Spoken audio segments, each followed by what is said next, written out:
मेरे अब्बू के इंतकाल को 6 महीने हो गए। कोई कमाने वाला जेंट्स नहीं था हमारे घर। 6 बहनें, भाई कोई नहीं है। मैं सबसे छोटी हूँ। फिर मैंने ये सोचा कि मैं अपने अब्बू की जगह रिक्शा चलाऊँ।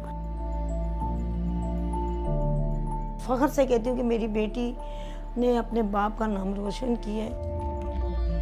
आज मैं आपको मिलवाने जा रही हूँ 17 साला अलीशा से, जो कि रिक्शा ड्राइवर हैं। जी बिल्कुल, आपको सुनकर हैरानी होगी कि रिक्शा ड्राइवर तो ज़्यादातर मर्द हजरात होते हैं, ख़वातीन तो रिक्शा नहीं चलाती। लेकिन इस बहादुर लड़की से आज हम आपको मिलवाने जा रहे हैं, उसकी कहानी सुनाने जा रहे हैं कि आखिर इतनी बहादुर वो कैसे बनी, उनकी लाइफ स्टोरी क्या है। वो 1 साल से रिक्शा चला रही है कराची की सड़कों पर। उनके लिए ये क्या आसान एक टास्क होता है या किन मुश्किलात का सामना भी वो करती हैं। तो अलीशा इस वक्त मेरे साथ मौजूद हैं। अस्सलाम वालेकुम अलीशा। कैसी हैं आप? ठीक हैं अलीशा। पहले तो हम आपको सराहना चाहेंगे कि आप दूसरी ख़वातीन के लिए, इस पूरी सोसाइटी के लिए एक मिसाल बन रही हैं। वैसे तो ख़वातीन रिक्शा ड्राइवर नहीं बनती हैं, आपने क्या सोचा, किस तरह रिक्शा ड्राइवर बनने आप बन गई? बस अब्बू की भी ख्वाहिश थी। कोई कमाने वाला जेंट्स नहीं था हमारे घर पे। अब्बू के अलावा अब्बू की भी उंगलियां पाँव की कटी हुई थी और अब्बू के पाँव में ज़ख़म थे, शुगर की वजह से वो कमा नहीं सकते थे। फिर मैंने ये सोचा कि मैं अपने अब्बू की जगह रिक्शा चलाऊं, अपना घर चलाऊं।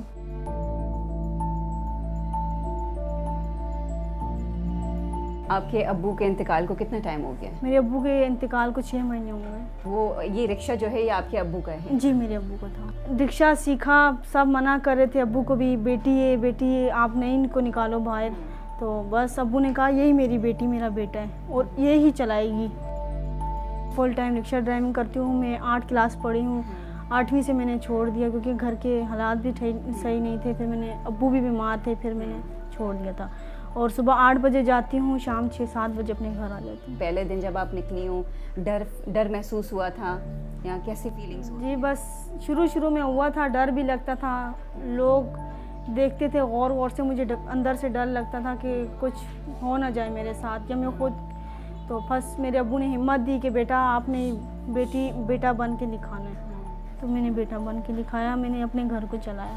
कितने लोग हैं आप लोग फैमिली में, कितने मेंबर? मेरी 6 बहनें, भाई कोई नहीं है। मैं सबसे छोटी हूँ। 4 बहनों की शादी हो चुकी है, एक मेरे से बड़ी, एक मेरे घर पर है। वैसे रास्ते में कैसे लोग मिलते हैं? क्या लोग आपकी आपको सराहते हैं या कुछ बुरे वाक़यात भी होते हैं? कभी कुछ ऐसा हुआ?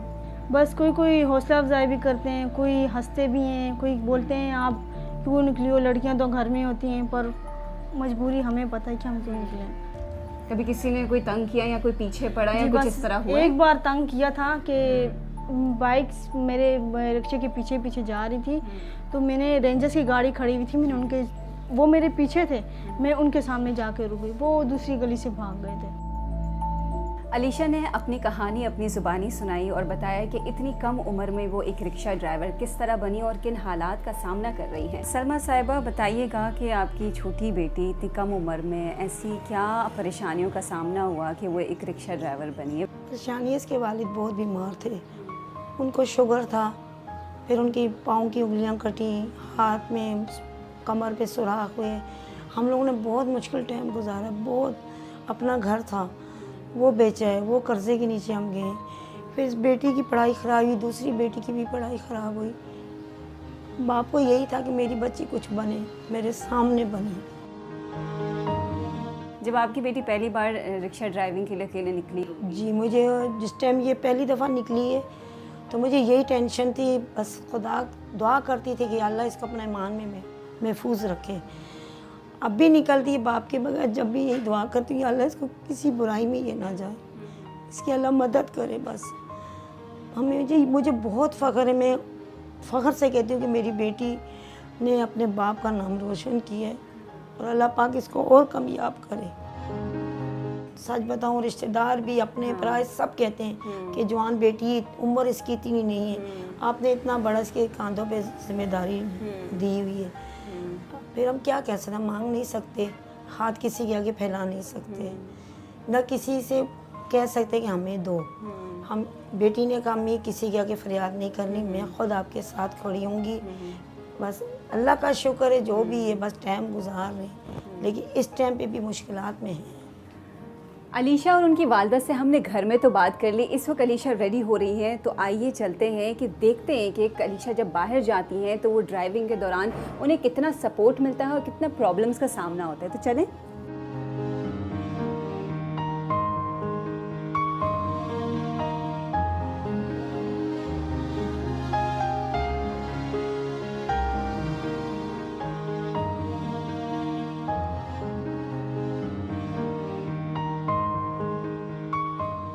अलीशा के साथ अभी मैंने एक राइड लिया and I am so proud of her. और मैं तो चाहती हूँ कि ऐसी फीमेल ड्राइवर्स हों हमारे माशरे में, ताकि फ़ीमेल बहुत खुद को सेफ सिक्योर फील करें। क्योंकि अलीशा, हम मर्द हजरात भी ड्राइवर होते हैं, तो काफ़ी आपको वैसे कहती हैं कि ख़वातीन जब आपकी रिक्शे में बैठती हैं तो वो खुश होती होंगी, सेफ़ फील करती होंगी। आपको कभी ऐसा महसूस हुआ है? जी, बोलती हैं कि जेंट्स होता है तो डर लगता है, आप लेडीज़ हैं तो आपके साथ बैठे हुए बहुत अच्छा लगता है। कैसे कैसे लोग मिलते हैं आपको, क्या कहते हैं? कोई लोग साथ भी देते हैं, कोई लोग बोलते भी हैं कि आप अच्छा कर रही हो अपने घर के लिए। कोई लोग नहीं खुश होते हैं, बोलते हैं लड़की ये बाहर निकली हुई हो। बिल्कुल, यहाँ मैं अपनी सोसाइटी को ये मैसेज देना चाहती हूँ कि जब हम ऐसी जो इंस्पायरिंग स्टोरीज़ लाते हैं, जो विमेन एम्पावरमेंट की स्टोरीज़ होती है, तो हम जब सपोर्ट का कहते हैं, इसका मतलब सिर्फ ये नहीं कि आप कोई फाइनेंशियल सपोर्ट करें, बल्कि ऐसी ख़वातीन को आप इज़्ज़त दें, रिस्पेक्ट दें, उन्हें इस माशरे में सेफ़ फील करवाएं कि वो अगर बाहर निकल रही है अपने घर वालों के लिए कमाने के लिए और कुछ ऐसा काम जो दूसरी ख़वातीन नहीं कर रही हैं और अलीशा वो करके दिखा रही हैं, तो उन्हें सपोर्ट करें, उन्हें घूरें ना। कब तक हम लड़कियां मर्द हजरात की नज़रों से हम खौफ खाते रहेंगे कि मुझे कोई छेड़े ना। तो अलीशा बहुत बहादुर लड़की, और हम चाहते सिर्फ एक अलीशा ड्राइवर, रिक्शा ड्राइवर नहीं, बल्कि कराची में, पूरे पाकिस्तान में और भी ख़वातीन रिक्शा ड्राइवर निकलें, वो अपने घर के लिए कमाई करें। अलीशा की स्टोरी आज हमने आपको सुनाई और अलीशा की वालदा से भी हमने आपकी मुलाकात करवाई। कमेंट बॉक्स में हमें ख़ासकर ख़वातीन भी बताइएगा कि क्या आप चाहती हैं कि कराची में इस तरह फ़ीमेल रिक्शा ड्राइवर्स हों, ताकि हम जो ख़वातीन हैं वो एक खातून ड्राइवर के साथ ही सफ़र करें और ख़ुद को ज़्यादा सेफ फील करें। कमेंट बॉक्स में लाजिम बताइएगा। हिना इदार को इजाज़त दीजिए। अल्लाह हाफ़िज़।